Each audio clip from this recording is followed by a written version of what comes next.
નમસ્કાર મિત્રો, મારું નામ મુનાભાઈ ઉનડજામ।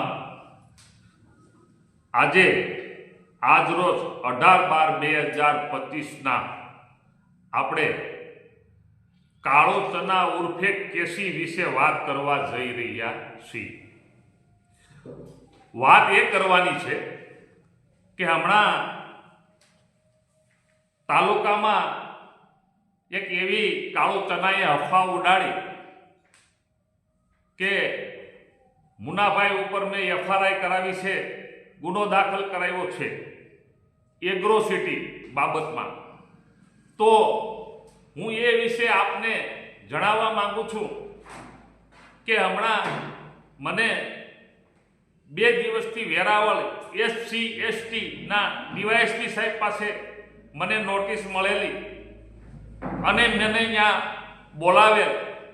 ત્યાં મેં મારા પુરાવા રજૂ કર્યા કે અમે સાહેબ વિચિત્ર વિમુખ જાતિમાં આવીએ છીએ, એટલે છતાં અમારી માથે રાજકીય દબાણ લાવી અને ફરિયાદ જે દાખલ કરવામાં આવી છે એ ફરિયાદમાં નોટિસ દ્વારા અમને જાણ થઈ। નોટિસ દ્વારા અમે અહીંયા જવાબ ભરવા ગયેલા, અમે અમારા દાખલો જે છે વિચિત્ર વિમુખ જાતિનો એ પણ ત્યાં અમે રજૂ કર્યો છે।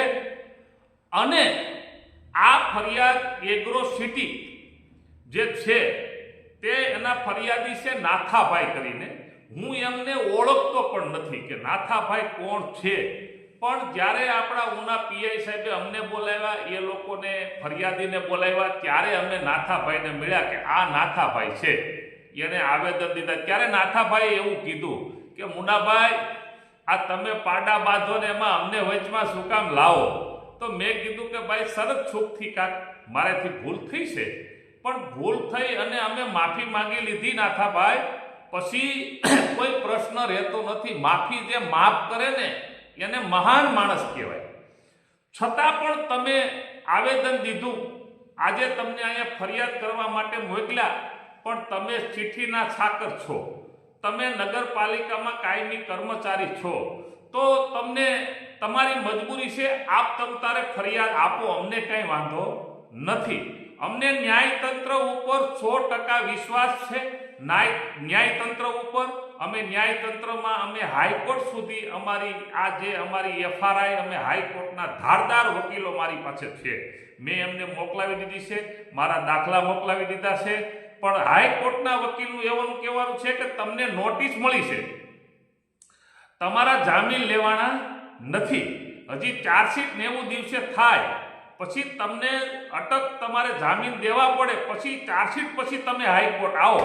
એટલે ફરિયાદ જે એગ્રોસિટી જે લાગે એ 5 જણા કોઈ જાહેરમાં બેઠા હોય અને આપણે એને કોઈ જાતિ અપમાન કરીએ અને એ 5 જણા સાક્ષી થાય તો જ આમાં એગ્રોસિટી લાગે।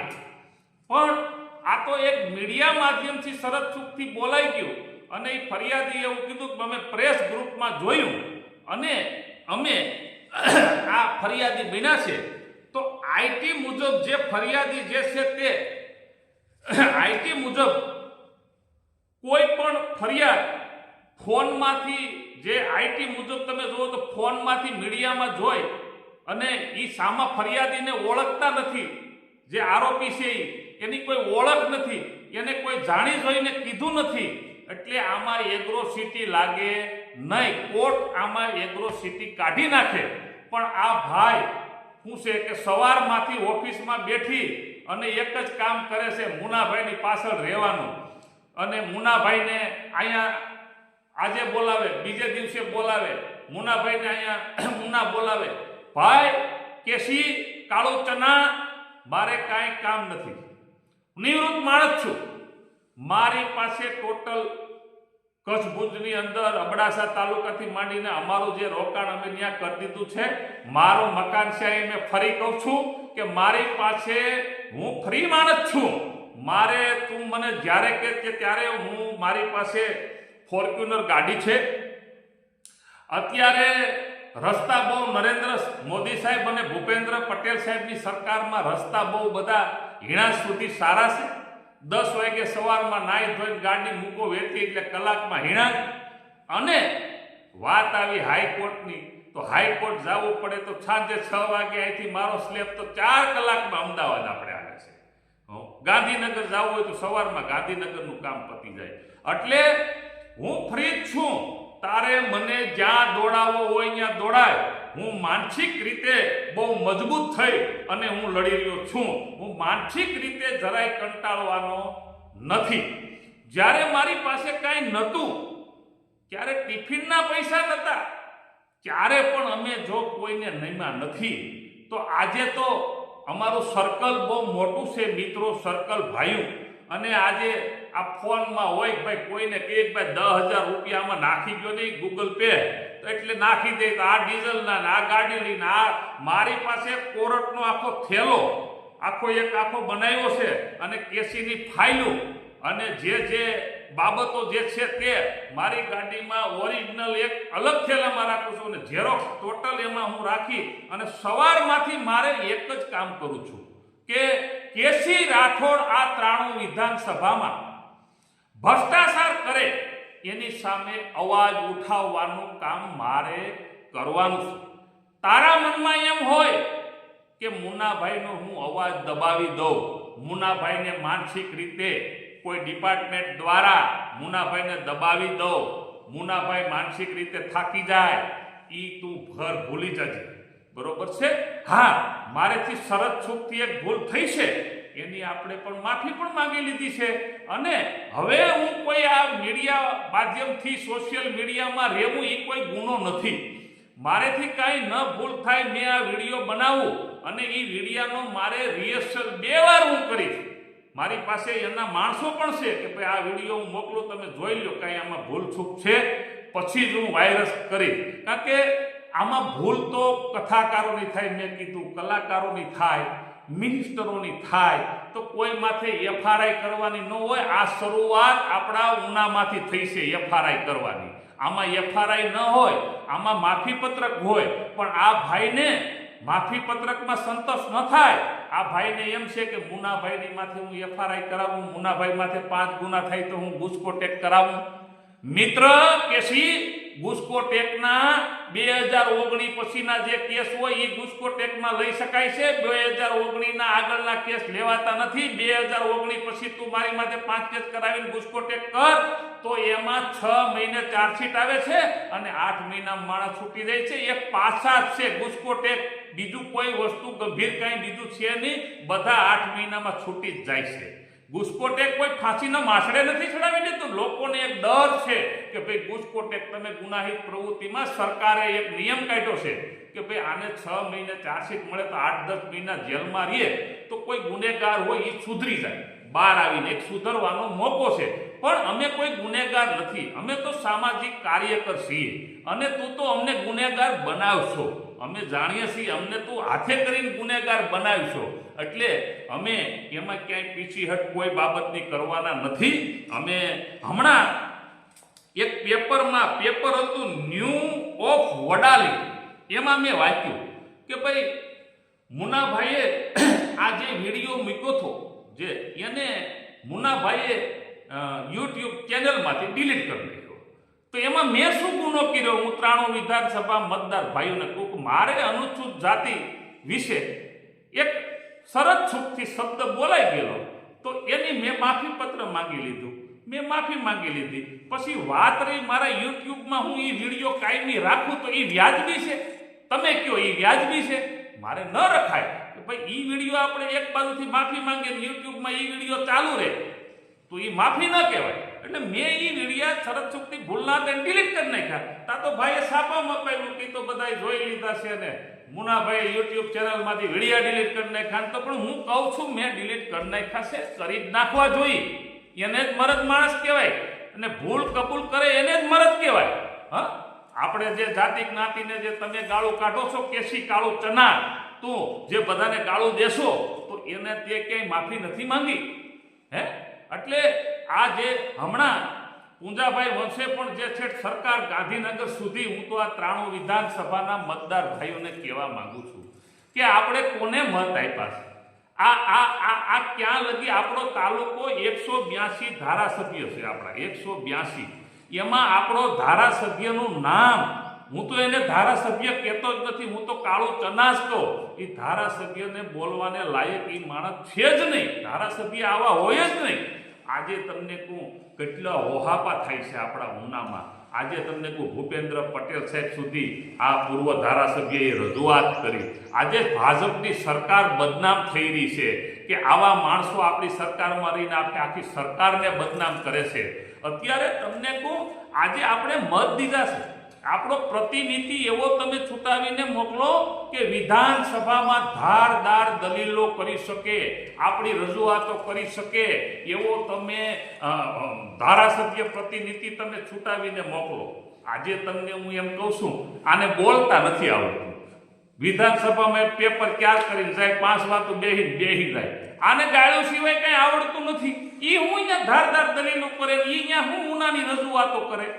આપણો પ્રતિનિધિ ઉના તાલુકાનો ચૂંટાવીને એવો મોકલો કે આપણો એને ડાઘ ન લાગે. આપણે 93 વિધાનસભાના મતદાર છીએ, એને પ્રતિનિધિ તરીકે એને ચૂંટાયો છે. આજે હું કાંઈક કરું ને તો હું કોઈ હોદ્દા ઉપર નથી, હું વ્યક્તિગત છું. કાંઈક કરું તો હું આ પ્રતિનિધિ તરીકે આ માણસ જો આવા લેટર કાંડોથી માંડી અને આવા જે બાબતો, આજે લેટર કાંડની વચ્ચે વાત કરું, હમણાં એક ગઢવી સાહેબ કરીને આવ્યા ઉના, એટલે હું આવતો હતો વેરાવળતો, તો મને ફોન આવ્યો કે મુનાભાઈ આપ આવો પોલીસ સ્ટેશન. તો હું ગયો.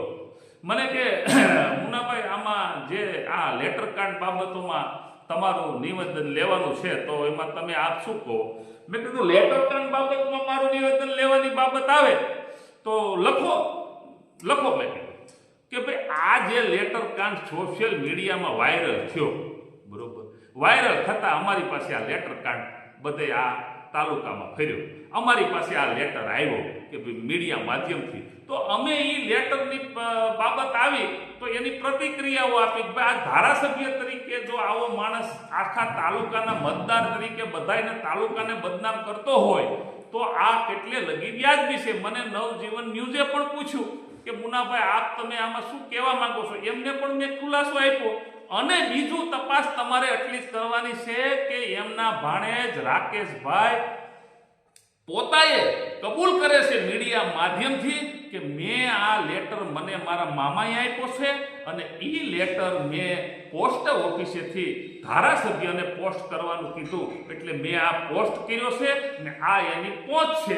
તો મેં કીધું એ લખો ને, આ એની તપાસ કરો ને. એ જ કહે છે કે એણે જ મોકલાવ્યો છે. લેટર કાર્ડની તપાસ જ પૂરી થાય. તમે ગોળ ગોળ તપાસ શું કામ ફેરવો છો? લેટર કાર્ડ ઓલો ને બીજો ને ત્રીજો ને અહીંયા જ જાઓ ને, મૂળમાં વાત જ પૂરી થાય. એટલે આપણે આ તાલુકા વિસ્તારમાં આવનારા દિવસોમાં હમણાં એક હાલ્યું છે એટલું કે ગામડે ગામડે જઈ, હમણાં તાલુકા પંચાયત આવે છે, નગરપાલિકા આવે છે, તો હમણાં ગામડે ભાઈએ 5 વર્ષમાં તો શું છે અભદ્ર ભાષાનું અમુક લોકો આરે વર્તન કર્યું હોય, માણસ નારાજ હોય, હું ઘરે બેઠો હોય, જાવ તો એટલે સીધો ગાડી લઈને પોગી જાય અને પાસે બેઠીને ફોટા પડાવીને વાયરલ કરી દે. લોકોના મગજમાં એવું થાય કે ભાઈ આ કેસીની યારે આને વાંધો હતો તો આ તો પતી ગયું. નહીં, એમ નથી પત્યું. તમે 5 વર્ષની અંદર આપણા શું કામ થયા છે.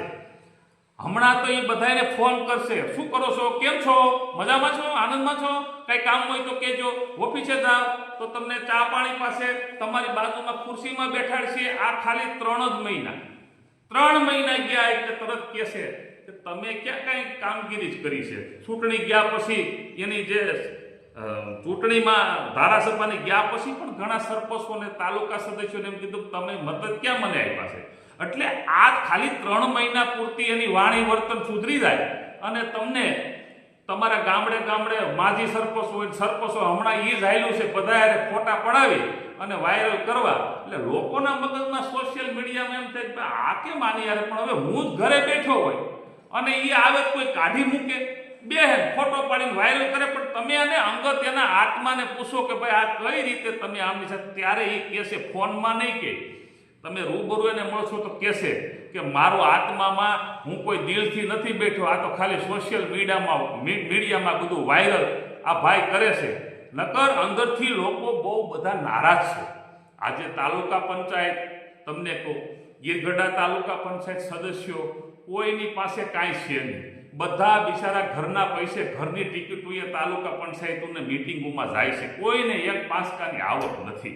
આ ભાઈને જ એક વસ્તુ એવી છે કે તાલુકા પંચાયત જે નગરપાલિકા મારી બનાવી લો એટલે આ 5 વર્ષનું પાછું રિચાર્જ થઈ ગયું અને 5-20-25 કરોડ રૂપિયાનો મારો રોટલો હાજો થઈ ગયો એટલે હું તરત જ પાછો બસ રાજા બની ગયો. આ એને કરવાનું છે. એટલે આપણે એટલું કહેવા માંગીએ છીએ કે 5 વર્ષમાં આ ભાઈએ આપણા કેટલા કામ કર્યા છે ને એ જોઈજો. અટાણે આવીને તમને 50નો ડટો ખિસ્સામાં નાખે ને એમ તમે એ સીધા એ ઓલામાં ન જતા. તમે એટલું કરજો કે ભાઈ હું મતદાર છું, મને 5 વર્ષમાં મારા કેટલા કામ કર્યા છે, એના 5 વર્ષમાં મને કેટલા ફોન આવ્યા છે, કેટલી વાર મને સારી રીતે બોલાવ્યો છે ને હમણાં આની વારી વર્તન સુધરી કેમ ગયું આ 3 મહિનાની અંદર ગામડે ગામડે જઈને ફોટા પડાવવાનું. એટલે તમે મતદારો એને એમ આપણે અમુક બાબતમાં તો એને એવું પણ કીધેલું છે કે એ ભલેની ટિકિટ ન મળે એવા આ બધા વાતો કરી સમીકર ટિકિટ મારા ખીચામાં છે. આવું અમે સાહેબનું લોકમુખે એના કાર્યકરો દ્વારા ટિકિટ એના ખીચામાં છે. તો મેં કીધું વિજય ટોકીસની જે કાળી બજાર કરતો કદાચ જૂની કોઈ ટિકિટ પડી હોય ખિસ્સામાં એમ ટિકિટ ખિસ્સામાં ન હોય. સરકાર છે, રાજ્ય સરકાર છે, બધી નોંધ લે. આ બધા આઈબી રિપોર્ટો ઉપર જતા હોય, રજૂઆતો થતી હોય. આ બધું છે ને જ્યારે પ્રદેશમાં જતું હોય અને એને જ્યારે ટિકિટ ફાળવવાની વાત આવે ને ત્યારે ભાઈ એ બધું સામું આવે. આ તાલુકાની પ્રજાને એમ કે એ તો રાજકારણ છે, આ તો બધું આવું આવ્યા કરે, તમારે કોઈને મગજમાં લેવાનું નહીં. રાજકીય છે ને રાજકારણ છે ને બધું આવ્યા કરે એટલે પ્રજાને એમ કે તમારે કઈ મગજમાં લેવાનું નથી. હું અમુક એના કાર્યકરોના મોઢે મેં સાંભળેલું એટલે ભાઈ એની પાસે પૈસા છે, એ તો મત વેસાતા લઈ લે અને પૈસા બગાડી નાખે એટલે એ તો બધું કરી નાખે. તો આપણી તાલુકાની પ્રજાને હું એમ કહું કે છાશને રોટલો ખાઈ લે, મર્દાનગીથી જીવો, પણ તમે કોઈ પૈસા બાબતમાં વેસાવમાં મર્દાનગીથી જીવો, મરદ થઈને જીવો.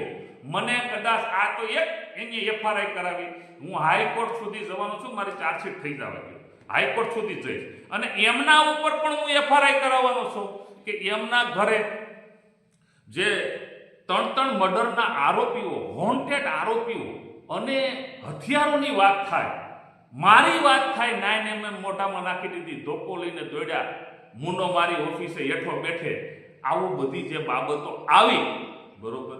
તો આટલું બધું આવા ગુનેગારોની સાથે આજે આ ધારાસભ્ય એની સાથે મિટિંગો કરે તો એનું શું છે, કારણ શું છે, શું કામ મિટિંગો, એને એ લોકોનું શું કામ છે? એટલે ક્યાંક ને ક્યાંક આમાં મેં મીડિયા માધ્યમથી સાંભળ્યું કે અજયભાઈ બાંભણિયા એવું કહે છે કે ભાઈ 90 લાખમાં સોપારી મુનાભાઈની ઇકબાલ હાજીને રસિકભાઈ જીણાની આપી. મારી હાજરીમાં એ વિડીયો જે ક્લિપો ઓડિયો એ મેં ઉતારી છે. તો મારે હમણાં લેખિત બધું તૈયાર થઈ ગયું છે, મારે હાઈકોર્ટના વકીલો સાથે વાત થઈ ગઈ છે. હું હમણાં પોલીસ આઈજી એસપી છેક હર્ષસંઘવી ભૂપેન્દ્ર પટેલ સુધી લેખિત અરજી આપું છું કે ભાઈ અજયભાઈ બાંભણિયા આના સાક્ષી છે, એવું કહે છે કે મારી હાજરીમાં 90 લાખમાં સોપારી આપી, 20 લાખ રૂપિયા રોકડા આપ્યા મુનાભાઈની સોપારીના અને 70 લાખ દેવાના હતા. તો એ ઇમરાન દલ જે ડબલ મર્ડરનો આરોપી હતો એનું મર્ડર થઈ ગયેલું, એમને જે કંઈ દુશ્મની હોય અમરેલી જિલ્લામાં, એટલે એના બનાવ બનતા આ પેન્ટિંગ કેસ રહ્યો, આજે એને પર્દાફાશ કર્યો છે. તો અમે પણ એમના ઉપર કેસી કાળો ચના ઉર્ફે કેસી એના ઉપર અમે એફઆરઆઈ અહીંથી અમે લેખિત આપશું. એફઆરઆઈ નહીં થાય તો અમે હાઈકોર્ટ નહીં સુપ્રીમ કોર્ટ સુધી લડશું.